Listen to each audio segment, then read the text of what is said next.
அனைவருக்கும் வணக்கங்க. அம்மா அரசிம்மா இங்கே வாம்மா. என்ன அம்மாச்சி, கொஞ்சம் டிவியை போடுமா, எனக்கு என்னோன்னு போர் அடிக்குது. என்னம்மாச்சி, உன் பிள்ளைங்க ஞாபகம் வந்துருச்சா? சேச்சா அப்பெல்லாம் இல்லைம்மா, கொஞ்சம் போர் அடிக்குது. ஏன் இப்படி பேர் இருக்கோம், உனக்கு இதெல்லாம் பார்த்தா மனுஷங்களை தெரியலையா அப்படின்னு கேட்க, ஏய் நான் அப்படி சொல்லலடி, சும்மா ஏதாவது ஒரு நியூஸ் கேட்போம், இல்லைன்னா ஒரு பாட்டு பார்ப்போம், நல்லாயிருக்கும், எனக்கு பழைய பாட்டாக வையடி அப்படிங்கிறாங்க. சரி அம்மாச்சி அப்படின்னு வச்சுக்கிட்டு இருக்காங்க. வச்சுக்கிட்டு இருக்கல நியூஸை வைப்போம் அப்படிங்கிற, இருடி நியூஸில் வருது, கரெக்டாக செந்தில் முகம் தெரியுது. என்ன செந்தில் ஃபோட்டோ இருக்குது, என்ன வை வை அப்படின்னு சொல்லி பார்த்தா, லஞ்சம் வாங்கியதாக கைது செய்யப்பட உள்ளார் செந்தில், செந்திலை தேடி போலீஸார் விரைவு அப்படின்னு போட்டிருக்கு. செந்தில் தலைமறைவு அப்படின்னு வேற போட்டிருக்கு. ஐயோ என் பேரனுக்கு என்ன ஆச்சு அப்படின்னு கத்தையில் அடியே கோமதி அப்படிங்கிறாங்க. கோமதி அலறி அடித்து ஓடி வர்றாங்க. கடையில் இருக்க பாண்டியனுக்கும் விஷயத்த சொல்கிறாங்க. எல்லாத்தையும் டிவியில் பார்த்துட்டு, ஐயோ என்ன ஆச்சுன்னு தெரியலையே, கதிருக்கு ஃபோன் அடிக்கிறாங்க. கேட்டுட்டு ஐயோ என்ன அப்படின்னு மொபைல்லே பார்க்குறாரு நியூஸை. சரி நான் அண்ணனுக்கு ஃபோன் பண்ணி கேட்டுக்கிறேன், இங்கே சரவணனுக்கும் எல்லாத்துக்கும் காட்டு தீ மாதிரி பரவுதுங்க, எல்லாருக்கும் தகவலை சொல்லிடுறாங்க. அம்மா கோமதி ஸ்டேஷனுக்கு போங்கம்மா, என் பிள்ளைய விட்டுறாதீங்கம்மா, என் பிள்ளை என்ன ஆனான்னு தெரியலையே, தலைமறைவன் போட்டிருக்காங்களே அப்படின்னு சொல்லிட்டு இருக்காங்க. இங்கே பார்த்தா மீனாவுக்கும் என்ன உன் வீட்டுக்காரரு அப்படின்னு நீங்கள் பாரு அப்படிங்கிற பார்க்குறாங்க. 5 நிமிஷத்தில் அப்படி பரவிடுதுங்க. பார்க்குறாங்க மீனா அப்படியே அதை பார்த்துட்டு அதிர்ச்சி அடைகிறாங்க. அட பாவி மனுஷா, ஏன்டா உனக்கு இந்த வேண்டாத வேலை, ஐயோ சம்பாதிக்கிற பணம் பத்தாதா, அதுவே மனுஷங்களுக்கு ஒட்ட மாட்டேங்குது அப்படின்ட்டு அலறி அடிச்சுட்டு ஃபோன் பண்ணுறாங்க செந்திலுக்கு சுவிட்ச் ஆஃப்னு வருது. தலைமறைவன் போட்டிருக்காங்களே, ஒருவேளை வீட்டுக்கு போயிருப்பாரோ, இந்த முட்டாள் வீட்டுக்கு தான் போயிருக்கும், ஒவ்வொருத்தங்க வெளியில் ஓடிவாங்க அப்படின்ட்டு மீனா வேகமாக வீட்டுக்கு போகிறாங்க. பார்த்தா தாப்பா போட்டிருக்கு. தட்டிக்கிட்டே இருக்கிறாங்க. நான் தாங்க, கதவை திறங்க அப்படிங்கிற, அப்பாட பொண்டாட்டி தான் அப்படின்னு ஓடி ஒளிஞ்சிருக்கிற ஒரு பீரோலுக்கு பின்னாடி ஒளிஞ்சிருந்தவர் வந்து கதவை திறக்கிறாங்க. மீனாவும் உள்ளுக்குள்ள போய் கதவை தாப்பா போடுறாங்க. என்ன நடக்குதுங்க அப்படிங்கிற, மீனா எனக்கு பயமாக இருக்குது மீனா, நான் வாங்கலை மீனா. வாங்கலையா, வாங்காமல் உனக்கு பார் அப்படின்னு செல்ல எடுத்து காமிக்கிறாங்க. நியூஸ் காட்டுத்தீ மாதிரி பரவுதியா அப்படிங்கிறாங்க. இல்லை மீனா நான் தப்பெல்லாம் பண்ணல மீனா, தப்பு பண்ணாமல் எப்படி பண்ணுவாங்க, என்ன நினச்சிட்டு இருக்க, இல்லை சும்மா சின்ன தானே அப்படின்னு ஒரு 2000 ஒரு 3000 அப்படின்னு சொன்னாங்க. ஆனால் 2 லட்ச ரூபாய் உள்ளுக்குள்ள வச்சு என் மேலே இப்படி கேஸ் போடுவாங்க நான் நினைக்கவே இல்லை மீனா, யாரோ என் மேலே வீண் பலி போட்டிருக்காங்க மீனா அப்படின்னு பாண்டியா நம்ம ஆளு செந்தில் அழுகிறாரு. அடுத்து பார்த்தா, யார் இந்த ஐடியா கொடுத்தது, நமக்கு உள்ள சம்பளம் பத்தாதா, பிள்ளை குட்டி இருக்கா, காலேஜ் ஃபீஸ் கட்டணும், வீட்டு கடை அடிக்கணும், இப்படின்னு ஏதாவது உனக்கு தொல்லை இருக்கா, எதுக்கே நீ இப்படி வாங்கின அப்படின்னு கத்துறாங்க. மீனா இது நான் வாங்கலை, ஒருத்தவங்க சொல்லித்தான் நான் ஆரம்பித்தேன். யார் சொன்னது, அவன் அந்த ஆள் யாரும் இல்லை, உங்கள் அப்பா தான் நினச்சேன். ஐயோ வேலையே திருட்டுத்தனமாக வாங்கி கொடுத்தாரு, நான் அதுக்கே பயங்கர காட்டுக்கத்தா கத்தினேன். அப்போவே உங்ககிட்ட என்ன சொன்னேன், என்கிட்ட சொல்லாமல் எதையும் செய்யாதீங்கன்னு சொன்னேன்ல. சொன்ன மீனா, ஆனால் அவர் தான் வீடு வாசம் வாங்கணுமாப்பில், நீங்களும் நாளைக்கு பிள்ளை ஊட்டி பிறக்கும் அப்படி இப்படின்னு சொன்னாருமா அப்படிங்க. என்ன சொன்னார், இங்கே உங்கள் அப்பா சேர்த்து வச்சுருக்காரு, அது 3 பிள்ளைகளுக்கு தானே வரும். இல்லை எங்கள் அப்பா வச்சுருக்காரு, அது யாருக்குங்க, அந்த வீடு யாருக்கு, நான் ஒருத்தி தானே. ஐயோ இப்போ உங்கள் பேர் நாரிடுச்சு, அசிங்கமாயிருச்சு, நீ பாருங்க ஜெயிலுக்கு போகிறீங்க.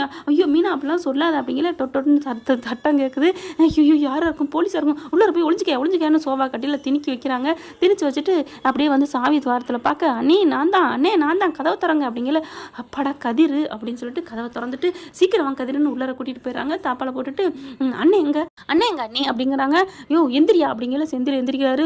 அப்பாடா நீயா அப்படின்னுட்டு, என்னென்ன நடக்குதுங்க, ஏன்னு ஒரு விஷயம் கூட அண்ணிகிட்ட சொல்லி செய்ய மாட்டியா, நான் அன்னைக்கே சொன்னேங்க கதிர், இந்த வேலை வாங்கின விஷயமே தப்புன்னு, கேட்கலையேன்னு கத்துறாங்க. ஐயோ இப்போ என்ன பண்ணுறது, இப்போ அப்பா அம்மாலாம் என்ன நினைப்பாங்க, ஐயோ அதை விடுங்க, அவங்களுமே தான் புள்ள இப்படி பேர் கெட்டு போச்சுன்னு தான் நினைப்பாங்க கதிர் அப்படிங்கிறாங்க. மீனா ஏன் அப்படி பண்ணேன், எதுக்கே பண்ணேன்னு அப்படியே அடிக்க போகிறாங்க. அப்படியே செந்தில் உறைஞ்சு பிணிக்கிறாரு. நான் தெரியாமல் தப்பு பண்ணிட்டேன் மீனா, நான் சும்மா 2000 தானே நினச்சேன், அவன் வேணுக்கு தான் பண்ணியிருக்கான். ஆமாம் கண்டிப்பாக இது யாரோ தான் பண்ணியிருக்காங்க. ஐயோ ஏமாந்துட்டீங்களே அப்படிங்கல பார்த்தா வெளியில் கேட்டு திறக்கிற சத்தம் கேட்குது. ஜன்னல் வழியாக பார்க்குறாங்க. ஐயோ போலீஸ் வந்துருச்சே அப்படின்னு சொல்லிட்டு கத்துறாங்க மீனா. உடனே செந்தில் ஓட பார்க்குறாரு. அண்ணே ஓடாதண்ணே அப்படின்னு கையை பிடிக்கிறாங்க கதிர். ஏன்னப்பா நீ கையை விடு, நான் போகிறேன், நான் பிடிச்சாங்கன்னா உள்ளர போட்டுருவாங்க. ஐயோ நீங்கள் இப்போ நேருக்கு நேராக ஃபேஸ் பண்ணுங்க, நான் அதெல்லாம் வாங்கலைன்னு சொல்லுங்கள், அதை தான் கையில் 2 லட்சம் வச்சுருக்காங்களே கதிர், நான் மாட்டிக்கிட்டேன், நான் வாங்கலைன்னு சொன்னாலும் கேட்க மாட்டாங்க அப்படின்னு சொல்ல, நீ தப்பு பண்ணலை, இது யாரோ பண்ணான்னு கண்டுபிடிப்போம் அண்ணே, ப்ளீஸ்ண்ணே, நம்ம எப்போவுமே நேரடியாக நேர்முகமாக பண்ணணும், இப்படி ஓடி ஒழிஞ்சா அதான் தப்புண்ணே அப்படின்னு கதிர் எவ்வளோ சொன்னாங்க. போப்பா அப்படின்னு கையை பிடிச்சி உதறிட்டு இங்கிட்டு ஓடி போய் அந்த பக்கத்து ஒழிஞ்சிக்கிறாரு. இவங்க எல்லாரும் போலீஸ் எல்லாம் போகிறாங்க. வீட்டுக்குள்ளே போய் எங்கே அப்படியே சர்ச் பண்ணுங்க அப்படின்னு ஆளாளுக்கு சர்ச் பண்ணுறாங்க. கீழே 2 போலீஸ் இருக்கிறதுனால இவரால் ஒன்றும் பண்ண முடியலை. இங்கிட்ட அங்கிட்டும் தேடுறாங்க. வாசப்படிக்கிட்ட நிற்கிறாங்க இன்னும் 2 போலீஸு. அதுக்குள்ளே என்ன பண்ணுறாங்க, காணோம் அப்படிங்கல. இவங்க இந்த 2 போலீஸ் அந்த பக்கம் திரும்புகிற நேரம் பார்த்து செந்தில் எஸ்கேப் ஆகி ஓட பார்க்குறாங்க. டே இந்த ஓடுறான்டா அப்படின்னு பிடிச்சிடுறாங்க. எல்லாரும் வந்துடுறாங்க. அப்புறம் கதிரும் பார்க்குறாரு, தேவையா அப்படிங்கிற மாதிரி. மீனாவும் திட்டுறாங்க, தலையில் அடிச்சுக்கிறாங்க. இல்லை நான் எந்த தப்பும் பண்ணலை, நீ தப்பு பண்ணலைன்னா வீட்டுக்குள்ளே நிற்க வேண்டியதானே, ஏன்டா ஓடி ஒளியிற அப்படின்னு பலார்னு கொடுக்குறாங்க இங்கே போலீஸ்காரங்க. ஐயோ நான் பயந்துட்டு தாங்க இப்படி ஓடுனேன், மற்றபடி நான் எந்த தப்பும் பண்ணலைங்க. பயந்துட்டு தப்பு பண்ணலைன்னா ஓடுவீங்களா? பயப்பட்டு தேவையில்லையே, தப்பு பண்ணலைன்னா ஏன் ஓடணும், ஏன் ஓடணும்? என்னை மன்னிச்சிருங்க சார், நான் ஓடின வேணா தப்பு தான் சார் அப்படிங்கிறாங்க. எப்பா இந்த மாதிரி கேஸ் வந்த கையோட நீ என்கிட்ட வந்திருக்கணும் அப்படிங்கிறாங்க. ஸ்டேஷனில் வந்து நான் எந்த தப்பும் பண்ணலை, யாரோ கம்ப்ளைண்ட் கொடுத்துருக்காங்க, நீ சொல்லியிருக்கணும். ஆனால் நீ சொல்லாமல் கம்ப்ளைண்ட் வந்திருக்குன்னு தெரிஞ்சகையோட ஓடி ஒழிஞ்சிருக்க. போலீஸ் வந்திருக்காங்கன்னு தெரிஞ்சாலும் எஸ்கேப் பார்க்குற. அப்போ உன் பக்கம் தப்பு இருக்குன்னு உறுதியாக இருக்கே. சார் நான் அப்பெல்லாம் 2 லட்சம்லாம் கேட்கவே இல்லை சார். அப்புறம் எவ்வளோ கேட்டேன்? 2000 கேட்டியா? ஆமாம் சார் அப்படிங்கிறாங்க. 2000 லஞ்சமாக தெரியலையா? தருவா இருந்தாலும் லஞ்சம் தாயா அப்படிங்கிறாங்க. சார் ப்ளீஸ் சார் அப்படின்னு கெஞ்சிக்கிட்டே இருக்காங்க. நீ கிளம்பு அப்படின்னு சொல்லிட்டு கைது பண்ணுறாங்க. கதிர் ஒன்றும் பண்ண முடியல. எங்கள் அண்ணன் அப்படிலாம் தப்பு பண்ண மாட்டான், ஏதோ தெரியாமல் பண்ணிட்டான். தெரியாமல் பண்ணிட்டானா சட்டம் என்ன விடாதியா? ஏன் போலீஸ் போயிருமியா? எனக்கு என் வீட்டுக்கு என் பொண்டாட்டி பிள்ளைங்களாம் யார், நீ கஞ்சி ஊற்றுவியா அப்படின்னு சொல்லி கைது பண்ணி கூப்பிட்டு போயிடறாங்க. ஸ்டேஷனில் வச்சிடறாங்க. எல்லாரும் அலறி அடிச்சுட்டு ஸ்டேஷனுக்கு போகிறாங்க. இவங்க தலைமுறைவானதான் தப்புன்னு சொல்லிக்கிட்டு இருக்காங்க. இப்போ மீனாவும் கதிரும் இப்போ என்ன பண்ணலாம்? ஆஃபீஸுக்கு யார் வந்தால் எல்லாத்தையும் பார்ப்போம், வெளிப்புறத்தில் ஏதாவது சிசிடிவி கேமரா ஃபுட்டேஜ் கிடைக்குதான்னு பார்ப்போம் அப்படின்னு சொல்லிட்டு கிளம்ப இங்கே எல்லாம் கோமதி பாண்டி அம்பிட்டு வராங்க. டே என்னடா ஆச்சு, டே செந்தில் அப்படின்னு அழுகாம, அம்மா தள்ளி நில்லுங்கம்மா அப்படிங்கிறாங்க. எங்க அவன் பிள்ளையா என்னமோ எங்ககிட்ட வந்துட்டா நாங்கள் பத்திரமா வச்சுருக்கணும், நீங்கள் பாட்டுக்கு வயிற்றுல ஏதாவது கட்டிக்கிட்டு வந்து ஏதாவது ஆயிடுச்சுன்னா ஐயோ என் பிள்ளைய நான் எப்படிங்க பண்ணுவேன்? பிள்ளைங்கிறது உனக்கு தெரியும் எனக்கு தெரியாதுல்ல, அதான் நான் சொல்லிட்டேன்ல. அப்படியம்மா என்னம்மா வாய் பேசுகிற, வெள்ளப்பம்மா அப்படிங்கிறாங்க. பாண்டியன் உடனே அடக்குறாரு. சும்மா இரு கோமதின்ட்டு. இங்கே பார்த்தா ஆளாளுக்கு கொய்யமையாங்கிறாங்க. மீனா ஊருக்கெல்லாம் துள்ளிக்கிட்டு ஓடி போய் நல்லது பண்ணோம். இப்போ புருஷனுக்கு என்ன பண்ண போகிறாங்க? கிளம்ப போகிறாங்க. என்ன சும்மா விட்டுருவாங்களா என்ன? கதிரும் மீனா கிளம்புறாங்க. ஐயோ என்னாச்சுன்னு எல்லாம் அலறி அடிக்கிறாங்க. ஆனால் இங்கே வந்து செந்திலுக்காண்டிலாம் முத்துவில் சத்தியில் வரமாட்டாங்க. அவங்க வராட்டி என்னங்க, இவங்க வீட்டில் அண்ணன் தம்பி சாரவனே அப்பா அம்மா எல்லாம் இருக்காங்க. ராஜியும் வந்துடுறாங்க. என்னாச்சு மாமா அப்படின்ட்டு நடந்ததெல்லாம் கேள்விப்பட்டு ஐயோ ஏன் இப்படி பண்ணாருக்கா அப்படிங்கல. நான் என்னம்மா பண்ணுவேன் அப்படிங்கிறாங்க. அந்த நியூஸு பாக்கியம் கேட்டுட்டு அப்படித்தான் இந்த ஒரு கேஸை வச்சு அந்த குடும்பமே மொல்ல மாதிரி குடும்பம், காசுக்கு ஆசைப்பட்ட குடும்பம்னு கேஸில் நான் ஃபைல் பண்ணிடுவேன், தாக்கல் பண்ணிடுவேன் அப்படின்னு சொல்ல உடனே மக இருக்குது. ஏம்மா தேவையா? அக்கா தான் சொன்னால எதுவுமே பண்ணக்கூடாதுன்னு வா மூடுமா அப்படிங்கிறாங்க. நான் விட மாட்டேன்டி அம்மா, அக்காவுக்கு பண்ணதெல்லாம் போதும், நீ எதுவும் சொல்லாத வா மூடு அப்படிங்கிறாங்க. அதுக்கப்புறம் இவங்க மீனா என்ன பண்ணாங்க, ராஜியும் கதிரும் மீனா எல்லாம் கிளம்பி போகிறாங்க. செந்திலோட ஆஃபீஸுக்கு சுற்றி பார்க்குறாங்க. கேமரா இருக்குங்க. பார்த்துட்டு அதுலேருந்து ஃபுட்டேஜ் எடுக்கிறாங்க. 2 பேர் வேணுக்குன்னு ஐயோ இதுக்கு வையா அவனை மாட்டணும் அப்படி இப்படிங்கிறத நல்லா எல்லாத்தையும் பார்த்துடுறாங்க. மீனா செம்ம காண்டாகுது. அந்த ஃபுட்டேஜ் எடுத்துகிட்டு வேகமாக ஸ்டேஷனுக்கு போகிறாங்க. போனால் இங்கே பாருங்கள் அவர் மேலே எந்த தப்பும் இல்லை அப்படின்னு சொல்லிட்டு அந்த ஃபுட்டேஜை காமிக்கிறாங்க. வேணும்னு தான் என் புருஷன் மேலே இப்படி பண்ணியிருக்காங்க அப்படிங்கிறாங்க. ஆமாம் வேணும்னு தான் பண்ணியிருக்காங்க, ஆனாலும் இவரையும் கை நீட்டி வாங்கணும் அப்படிங்கிறாங்க. அவன் வேணும்னே கொடுக்கட்டும், இவங்க வாங்கின தப்பு இல்லை அப்படிங்கிறாங்க.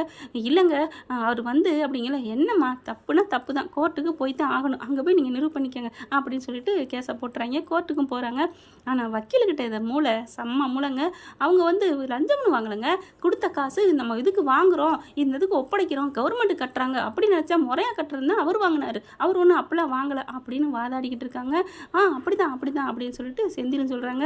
நீதிபதிக்கு தெரிஞ்சு போச்சு இந்த வக்கீல்னாலே இப்படித்தான், ஏயா நீ அப்படிங்கிற மாதிரி பார்க்குறாங்க. இப்போ என்ன தீர்ப்பு சொல்கிறது?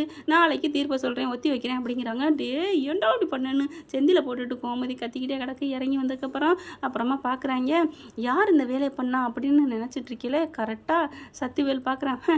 இன்னைக்கு ஆரம்பித்ததில் உங்களுக்கு கச்சேரி இன்னும் உங்களுக்கு இருக்குடா அப்படிங்கிறாங்க. அப்போ ஆக மொத்தம் சத்திவேலோட வேலை தானா அப்படிங்கிற மாதிரி கரெக்டாக மீனா கணிக்கிறாங்க. என்ன ஃப்ரெண்ட் இப்படி போனால் செந்தில் கொஞ்சம் ஓவராக தான் வாயடிச்சாரு, இப்படி போனால் நல்லா தான் இருக்கும். பார்க்கலாம். தேங்க்யூ. இந்த வீடியோ உங்களுக்கு பிடிச்சிருந்தா தயவு செய்து லைக் பண்ணுங்க. இன்னும் அப்டேட்ஸ்க்காக சேனலை சப்ஸ்கிரைப் பண்ண மறக்காதீங்க. நம்ம கிட்ட இருக்க எல்லா சேனல்ஸோட லேட்டஸ்ட் வீடியோ அப்டேட்ஸ்க்காக மேல ரைட் சைட்ல காட்டுற லிங்கை கிளிக் பண்ணி வாட்ஸ்அப் குரூப்ல ஜாயின் பண்ணுங்க. உங்களிடம் விடைபெறுவது நான் உங்கள் மெஹர்.